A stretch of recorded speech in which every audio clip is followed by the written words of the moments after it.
नमस्कार मित्रों, भगवत चर्चा में एक बार फिर आप सबका स्वागत है।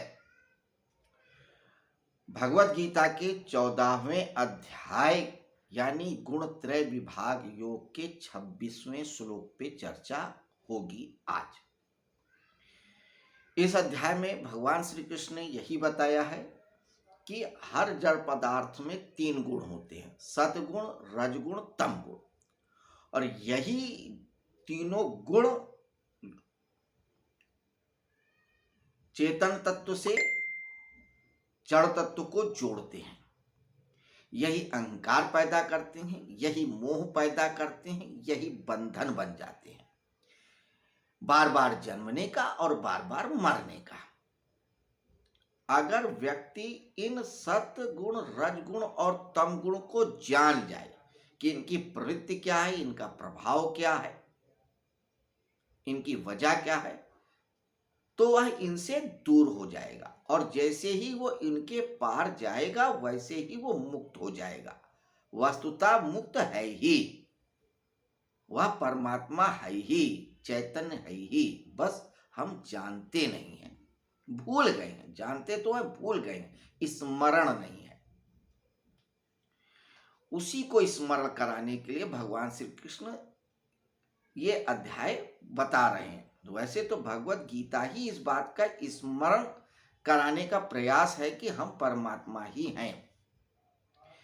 कई कई विधियों से बताते हैं, ज्ञान मार्ग के द्वारा, कर्म मार्ग के द्वारा, भक्ति मार्ग के द्वारा, योग के द्वारा, तमाम रास्तों से एक सर्वसुलभ रास्ता ये भी बताया। और इस रास्ते को बताते हुए इस 14वें अध्याय के पहले श्लोक में ही कह देते हैं, ये परम ज्ञान है, बहुत सहज है, सरल है, सुंदर है। इसको जान लेने के बाद कोई और मार्ग की जरूरत ही नहीं होती, यही मार्ग मुक्त कर देता है। तो सतगुण, रजगुण, तमगुण के प्रभाव और गुण को बताया, जो हम लोगों ने देखा 5वें श्लोक से लेके अभी तक। 21वें श्लोक में भगवान श्री कृष्ण से अर्जुन ने पूछा था कि ये 3 गुणों से पार कैसे जाया जाए। हालांकि उसका उत्तर उन्होंने 20वें और 19वें श्लोक में दे दिया था कि इन तीनों गुणों को सिर्फ गुण ही समझा जाए और साक्षी भाव से देखा जाए तो पार उतर जाएगा, मुक्त हो जाएगा। लेकिन फिर 21वें श्लोक में भगवान श्री कृष्ण से अर्जुन ने यही पूछा कि गुणातीत व्यक्ति की पहचान क्या है और इसके पार जाने का और रास्ता क्या है।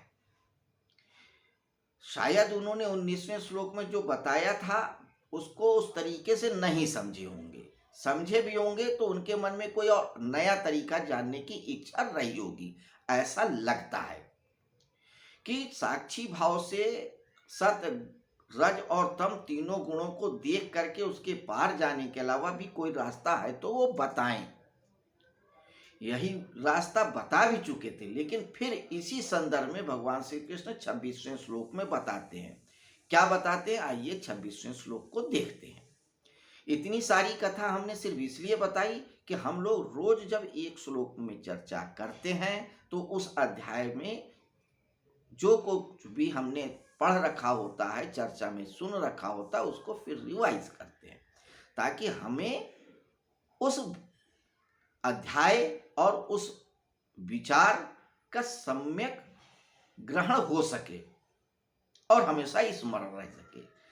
क्योंकि बहुत बार हम लोग एक बार सुन लेने से ही हमेशा ध्यान में नहीं रखते, वह विस्मरण के गहरे खाई में चली जाती है। तो वह न जाए, हमेशा स्मरण में रहे कि हम चैतन्य हैं जो जड़ से नहीं जुड़ सकते, सत, रज और तम की वजह से जुड़ते हैं। इससे हमें दूर होना चाहिए, साक्षी भाव से देखना चाहिए, इसीलिए रिवाइज करते हैं। तो 26वां श्लोक क्या कहता है, आइए फिर से देखते हैं। 26वें श्लोक में भगवान कहते हैं, माम चा यो अव्यभिचारेण भक्ति योगेन सेवते सा गुणान समतीत्य तान ब्रह्म भूयाय कल्पते। और जो मनुष्य अव्यभिचारी भक्ति योग के द्वारा मेरा सेवन करता है वह इन गुणों का अतिक्रमण करके ब्रह्म प्राप्ति को पहुंच जाता है या ब्रह्म को प्राप्त कर लेता है। जो अव्यभिचारेण भक्ति करता है, अव्यभिचार मतलब कि सिर्फ और सिर्फ भगवान का ही स्मरण हो, कोई और चीज को सोचे ही ना, सिर्फ एक ही भाव, एक ही विचार, एक ही कृत्य, एक ही कर्म, एक ही उद्देश्य कि वासुदेवा सर्वम व्यक्ति पहुंच जाएगा।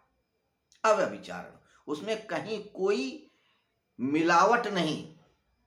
क्या आज भक्ति मार्ग पे चल रहे हैं, कल ज्ञान मार्ग पे चल जाएं, परसों कर्म मार्ग में चल जाएं, आज इस पंथ को मान रहे हैं, कल उस पंथ को मान रहे हैं, आज इस गुरु के कहने पे चल रहे हैं, कल उस गुरु के कहने पे चल रहे हैं, आज ईश्वरवादी हो जाते हैं, कल निरीश्वरवादी हो जाते हैं, परसों द्वैतवाद को मानते हैं, फिर अद्वैतवाद को मानते हैं, फिर द्वैताद्वैतवाद को मानते हैं।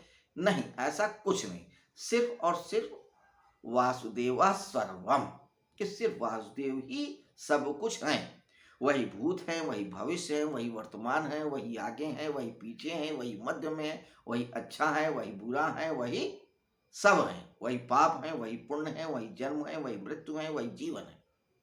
ऐसा जो सोच लेता है, जो उनके शरण में होता है, वही मुक्त हो जाता है। क्योंकि फिर सतगुण, रजगुण, तम गुण कुछ नहीं कर पाते, क्योंकि जो कुछ करना होता है ईश्वर को ही करना होता है, और ईश्वर को वही करना होता है जो उचित होता है जीव के लिए, और वही करते भी हैं।